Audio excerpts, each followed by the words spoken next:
Thank you, Mr. Speaker. I rise today to introduce articles of impeachment against Associate Justices of the Supreme Court, Clarence Thomas and Samuel Anthony Alito, Jr. Against Justice Thomas, the resolution includes 3 total articles: 1 count of failure to disclose financial income, gifts, reimbursements, property interest liabilities, and transactions, among other information, and 2 counts of refusal to recuse from matters concerning his spouse's legal and financial interests before the court.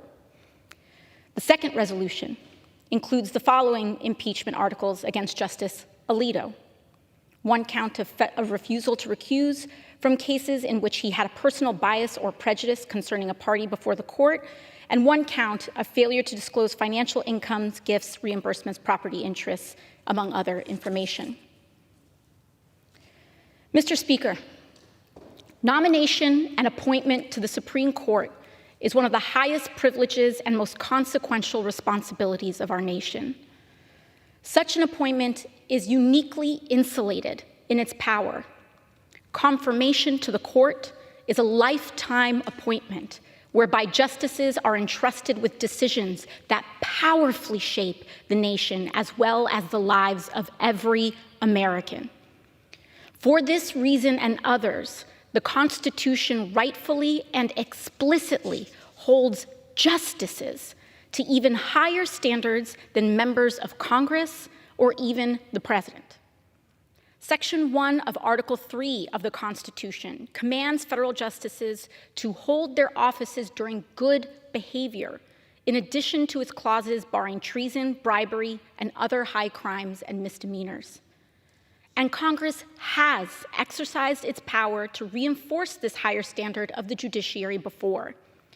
This body has impeached and removed 8 federal judges for transgressions ranging from evading income tax and perjury to intoxication on the bench and abandoning the office to join the Confederacy.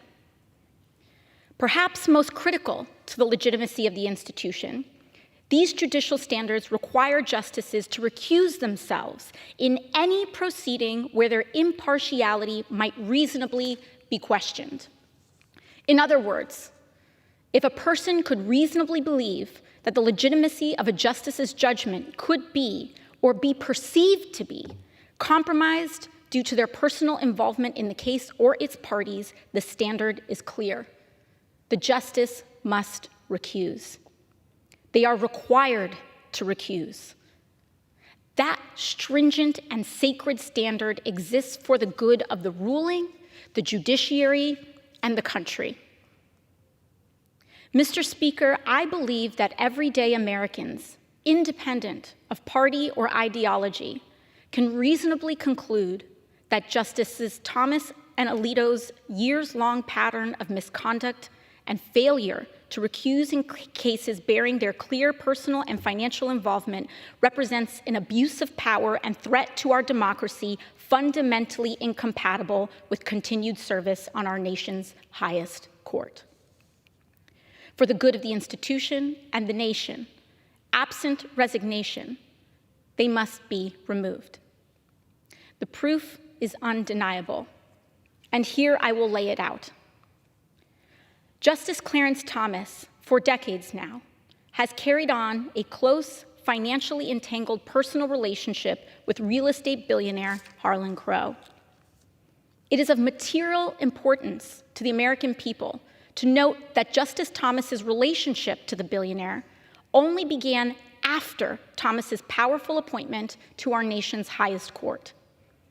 The cash, goods, and services Justice Thomas received over the years include large loan balance cancellations, tuition payments for family, and vacations in private jets and yachts worth up to $500,000 alone. In total, Justice Thomas appears to have received more than $1.5 million worth in goods, cash equivalents, and services from Mr. Crow, and that is just what we know of. But truthfully, we won't ever really know the total sum of contributions Thomas received from Crow. Justice Thomas not only accepted these contributions while Mr. Crow had business in front of the court, but he accepted them in secret, failing for years and years to report them. Yet Thomas did report smaller gifts during this time, demonstrating a clear understanding of his legal obligation to report.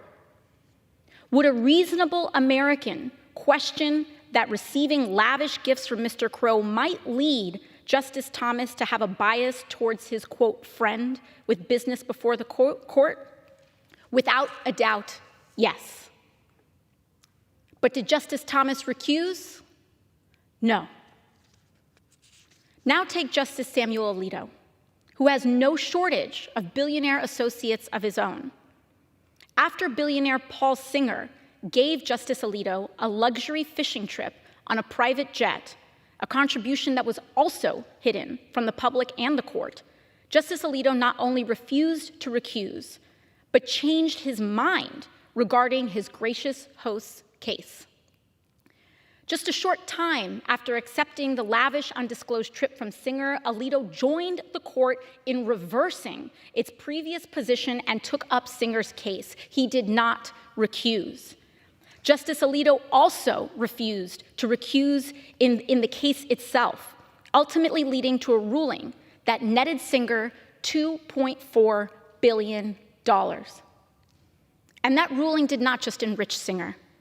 It also structurally tilted the playing field further away from working people and towards the vulture funds, siphoning money and resources away from the communities that need them most. Could a reasonable American question whether or not Justice Alito could have acted impartially in this case, given his personal relationship with Singer? Absolutely. In January 2021, after the former president of the United States incited an insurrection on the Capitol in this chamber to interfere with the results of the US election, Justice Samuel Alito and his wife flew an upside-down American flag, a symbol of solidarity with the attack, outside their home. 2 years later, they publicly displayed outside their home yet another incendiary symbol, a flag associated with extreme right-wing Christian nationalism. Justice Alito maintains that his wife, Martha Ann Alito, is the only one responsible for the flags. But common sense maintains that such a close and incendiary revelation requires recusal by the justice from January 6 related cases. Despite the overwhelming appearance of a conflict of interest, Justice Alito refused to recuse himself from cases surrounding the 2020 election and questions of the former president's legal immunity in the attack. Would a reasonable person question that Justice Alito's conduct exhibits and demonstrates reasonable concern for bias in these cases? Absolutely, and without question. And finally, Justice Thomas, who is married to Virginia Thomas, a financially and personally involved operative in the Stop the Steal movement and Capitol attack, also joined opinions in these cases, even as clear evidence mounted that not only was his wife fully committed to overthrowing the results of a fair election, but she was actively lobbying members of the Trump administration attempting to do just that. The questions before the court had unquestionable implications for Thomas's wife and consequently Thomas himself, making his refusal to recuse one of the most shocking examples of conflict of interest in the court's history. And crucially, it was both Justices Thomas and Alito who cast critical votes in the ruling.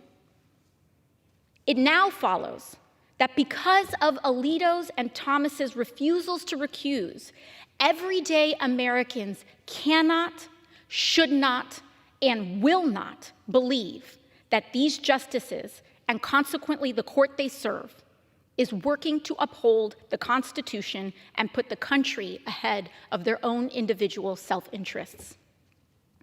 Americans will not believe that the court interpreted the law independent of profit for themselves and their newly termed friends. Without action against these blatant violations, reasonable Americans have and will continue to lose faith in the court itself.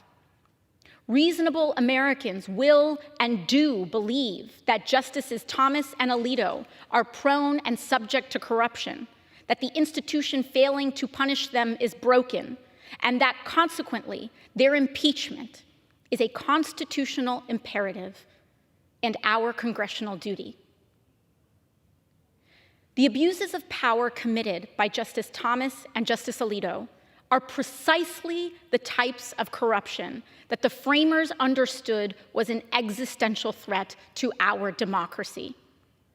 Instances like these and misconduct like that of Alito's and Thomas's are precisely why the framers gave us the tool of impeachment. Corruption without consequence infects all it touches. And that is why this body, Congress, has a constitutional and moral obligation to hold these justices accountable, to maintain the integrity of our courts, and to uphold the standards of the judiciary and our institutions.